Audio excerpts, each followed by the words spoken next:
like 60% of the banks in Japan are using it. Why don't we have price? 90% of the business that XRP has is outside of this country.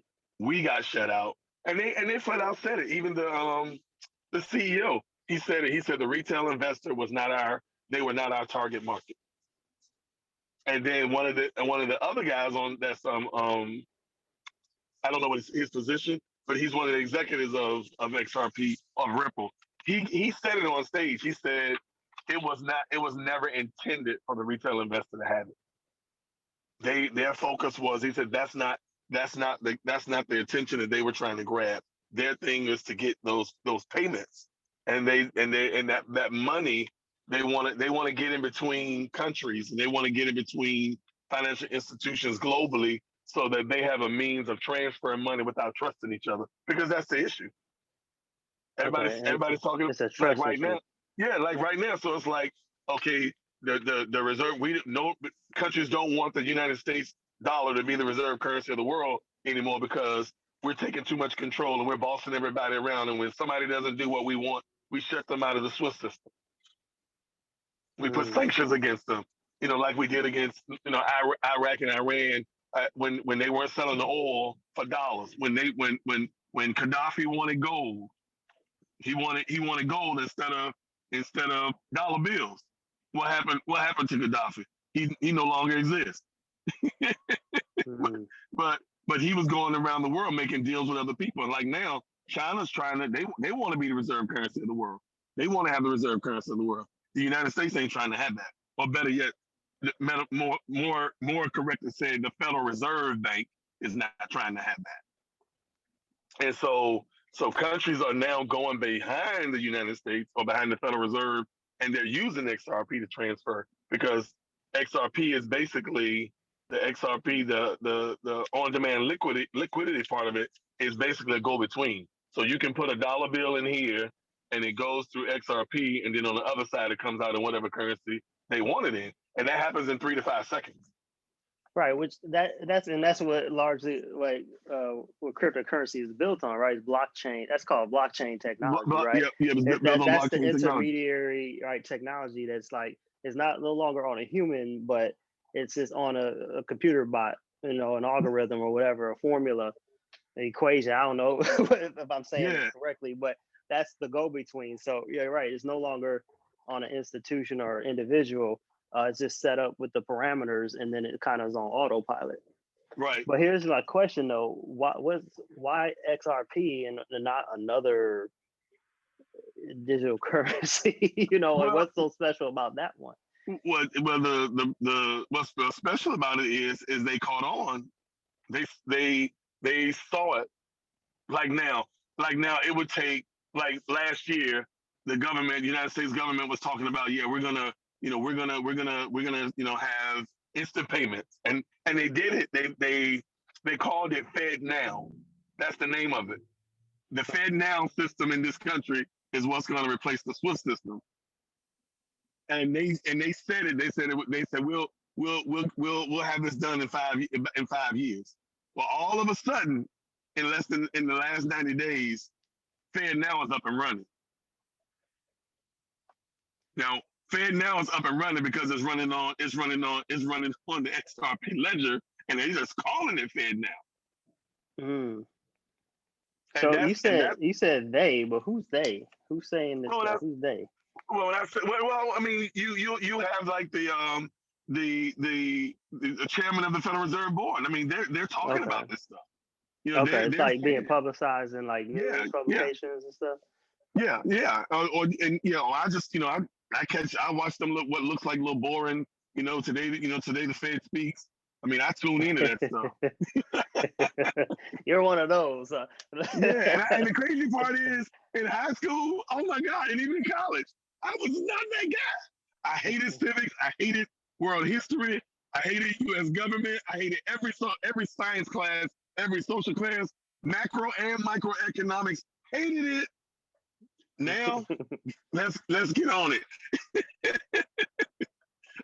Let's talk about this stuff. These indices that keep going up while 700,000+ people are New people are filing for unemployment every week. But we don't. I mean, oh my goodness, that conversation.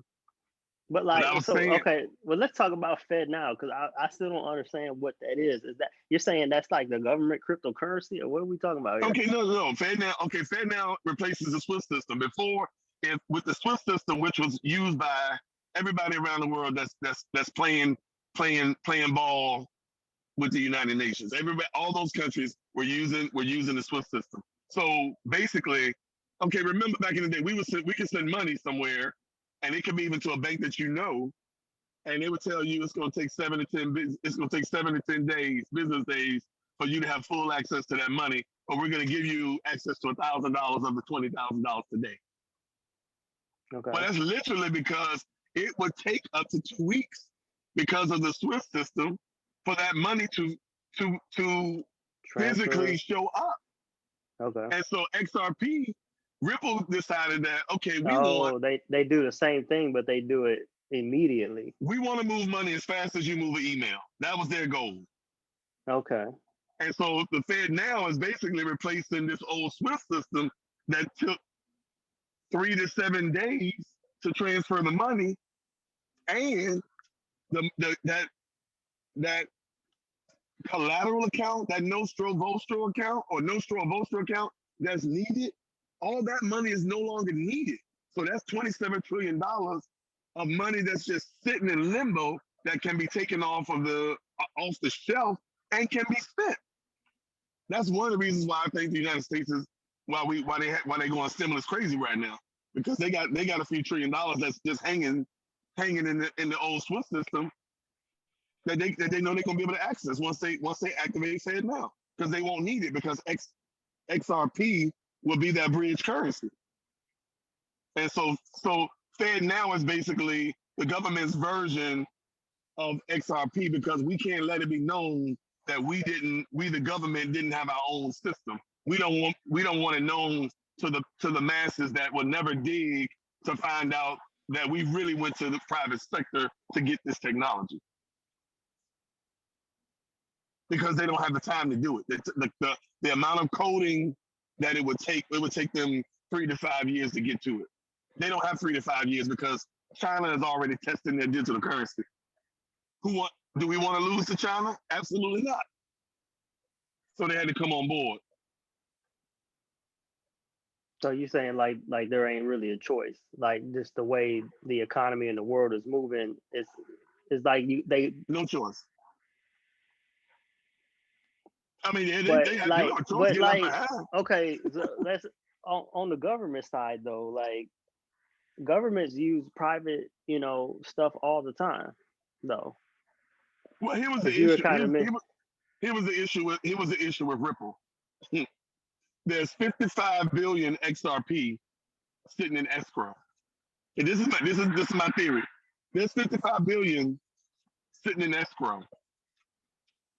If we use your private technology, and we bring XRP on board, and we need to take this to $10,000 a coin or more to handle all these quadrillions of dollars in the DTCC and all these derivatives, to include the foreign exchange market, to include the New York Stock Exchange and every other exchange around the world.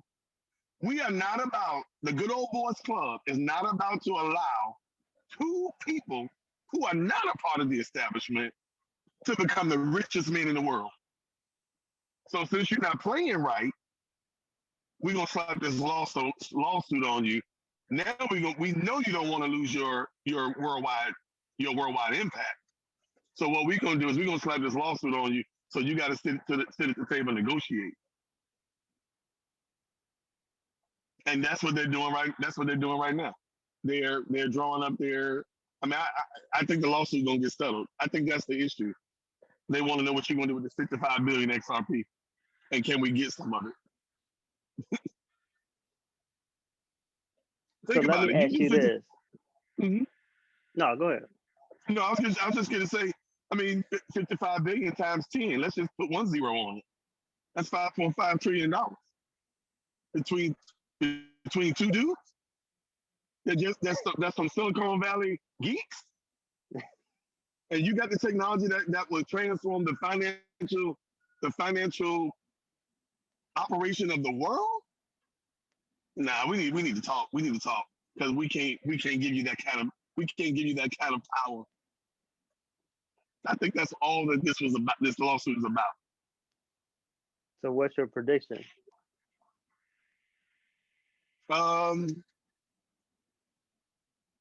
Let's see. You think they're gonna settle? They're gonna still use it? They're gonna try to oust them? No, they're not gonna oust them because even if they do, 90% of their business that they have right now is in other countries. So it's going to be successful. It just means that the United States government won't use it. So I think it's going to be a settlement. It's going to be a settlement. I think we're gonna hear that they've been fined a few $1 billion. We're gonna hear that some of the XRP and escrow has either been burned. We're gonna hear it's been burned, but that's really gonna mean it's been given to the government, but they're gonna tell us it was burned, and then we're gonna get to immediately $10 to $15 a coin. And then they're gonna try to shake a few more people out, and then they're gonna flip that switch. When they flip that switch, it's gonna be on and popping. Game on. And so let me ask you this, just switching the subject just a little bit, because like I'm just going, with you. And so like if you invest money, right, and let's say because I think it's like about hovering at 50 cents a coin. Yeah, right now. I looked at it today. It was at 58 this morning. Well, the last time I saw it at 58 cents. Mm-hmm. So let's say, I get like, 1,000 coins, 10,000, 20, whatever. I'm like, okay, I'm into it. I'm investing. And it goes up to 10, 20, $100,000, right? And now my investment over the course of what sounds like or seems like it could be a few years, goes up to, let's say $1 million plus, right? Mm-hmm. So now I want to cash in on investment. How do you withdraw that money down? Because it looks like they put limitations, like you only could pull down 20,000 in a day or something. So like if somebody wanted to pull out, how do they do that? Without constraints. Well, I'll tell you this because I know that there are some exchanges that have lower limits. You would basically have to, at that point, you would have to move some of your money to exchange. I'll give like crypto.com. If you stake 150,000 of their native coin, then you can withdraw $300,000 a day. So you basically have to, at that point, have to find other centralized, or better yet, which I'm in the process of researching, some decentralized exchanges where I can sell it, where we can sell XRP. Because right now, if Uphold is the only place, and that when that thing hits $10 a coin, it's enough people in this country that will shut their server down. Because we've all jumped there. Exactly. And that's what I'm kind of going at. Think about it. Because there are ceilings right now, correct? Yep. That is a true statement. And like I've seen as high as 20,000. I don't know if they go higher than that, right? So if what you're saying comes to fruition, or when it does, I should say, you're talking about like my 1,000 going to 10,000 or whatever overnight, or if it was my 10,000, 100,000, whatever, say you can do the numbers, and I would essentially be limited to extract my wealth at that point. Yeah. You know what I mean? I guess I could every day just pull 20,000, 20,000, 20,000, right. Like every day of the month, but the market then fluctuates as well, so that's a little risky. Yep. And that kind of thing. So strategically, I was just curious, like what's the smartest way? Because with a bank, in theory, can't you go like pull a lot more money down out of a bank account? Like I want $500,000, $1 million, transferred out. You can probably do that as long as you meet their criteria, without the key, those limitations, I guess. Well, here's one thing you could do. If it gets to a level and I want to take $500,000 out, but I can't, then you move it over into a stable coin. That's pretty much doesn't change, and then you can just pull your money down. You can slow walk your money, right? That's right. Slow walk it.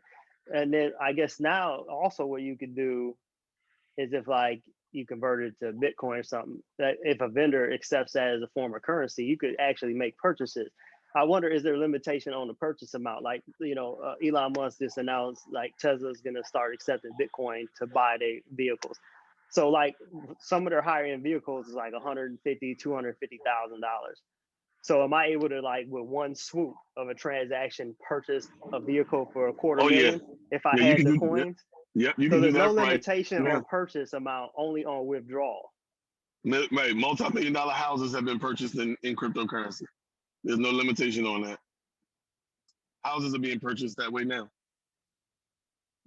So who's a bank or institution that will allow you to buy a house with cryptocurrency? Because this is the first time I'm hearing about that. But watch this. It doesn't. It's not up to them. You talking about direct sale? Yep. Just like now, if I told you I want to pay you, I want to pay you in DAI. I want to use that. I want to use Dogecoin. I want to use that stable coin to pay you.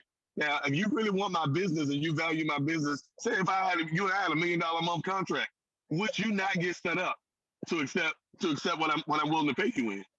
You would. And then it's great because it's blockchain technology, so it's still like the escrow thing. Like your money won't be released, right? To like the thing is signed or everything is copacetic, then exactly boom, it releases the funds. So it almost can go in a holding still, or unless they haven't mastered that technology. I'm not sure, but yeah, they can do that because that's what the smart contract technology is about. As long as X, Y, and Z, the if conditions, all those clauses are there on the smart contract, so it's automatic when the conditions are met. And when in a real estate transaction, that's like saying, okay, if the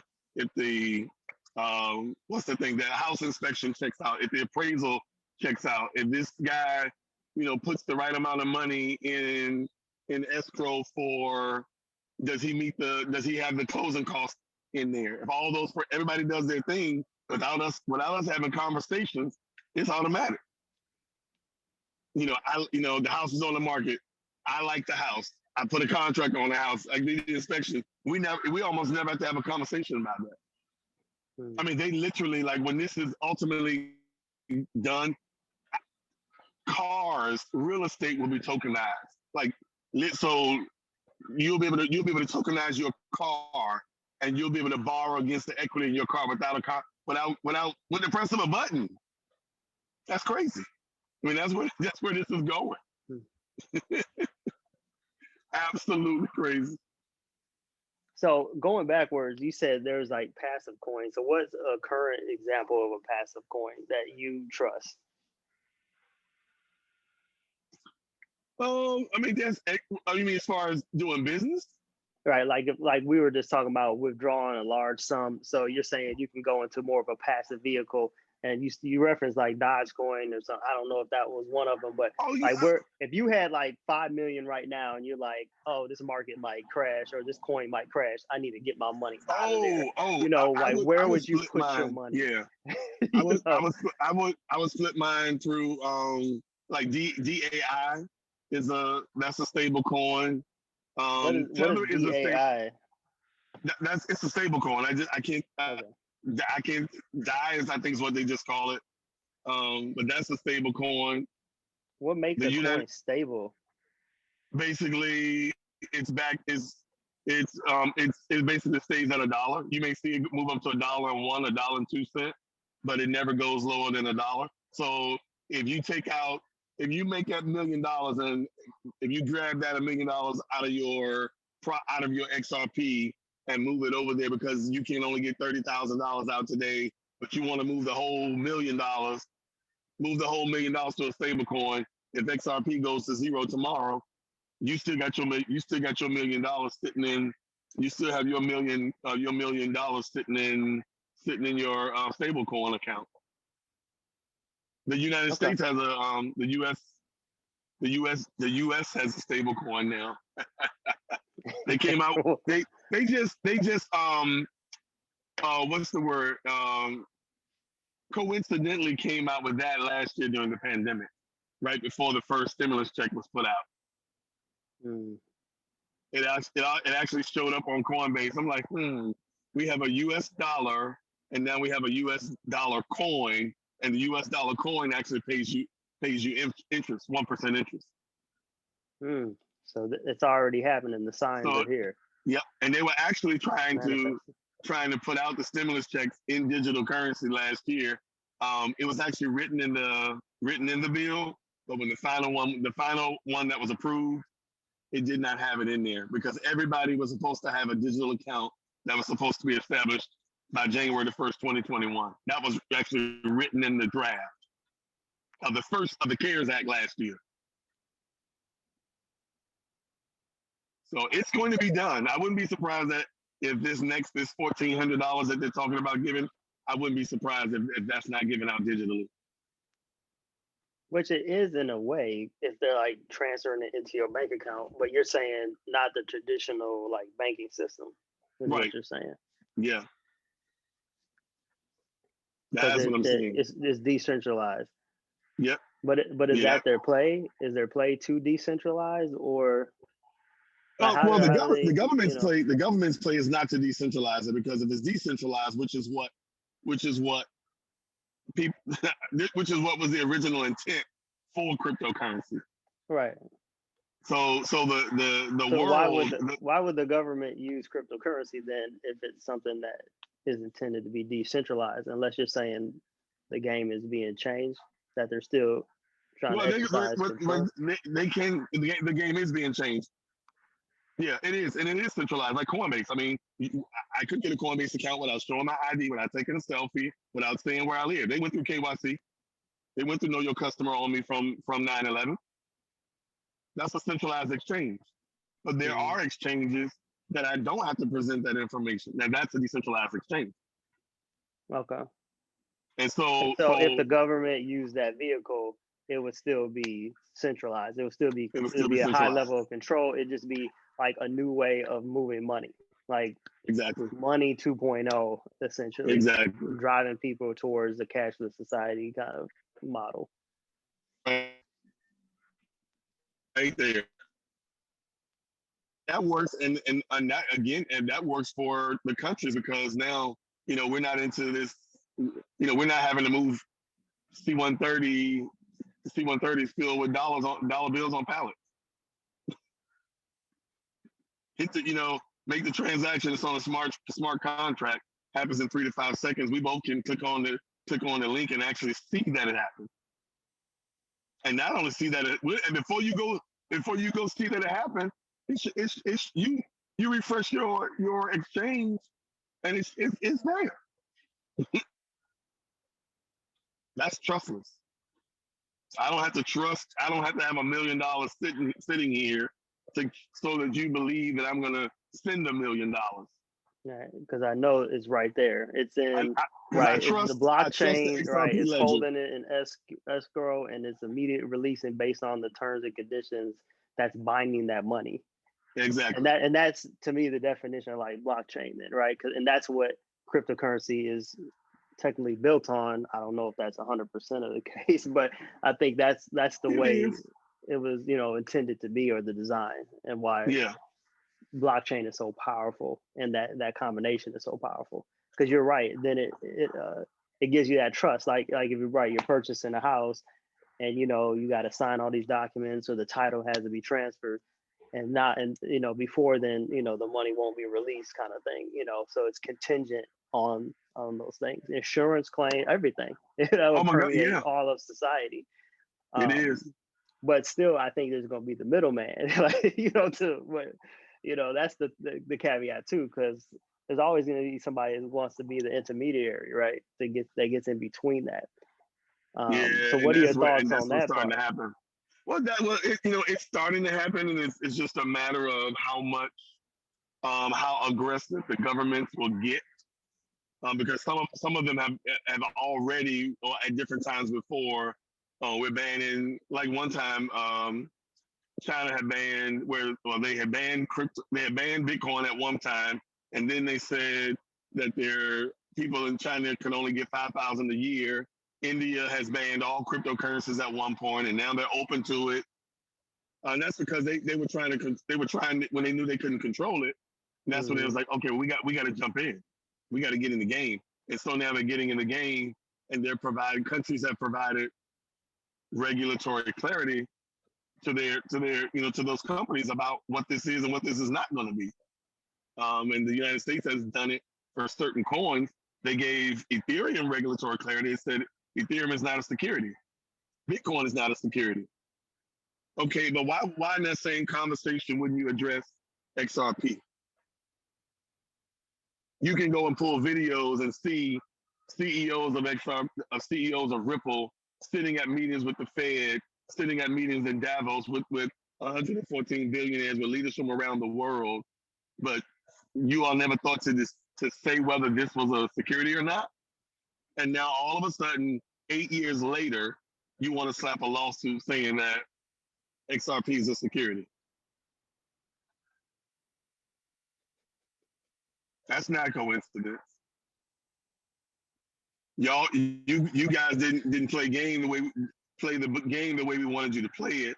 So here's another measure to try to strong arm you, to extract some money from you. Listen, this man is dropping these pearls, dropping this knowledge. You definitely want to go follow him on all his different channels, the media, whatever. Get in contact with him. I can list his contact information for you, and more to come. Stay in tune, because this is some really good stuff that he's sharing, he's dropping. More to come, yes, for sure. We definitely want to be a part of it so we can attain that wealth and continue to grow together.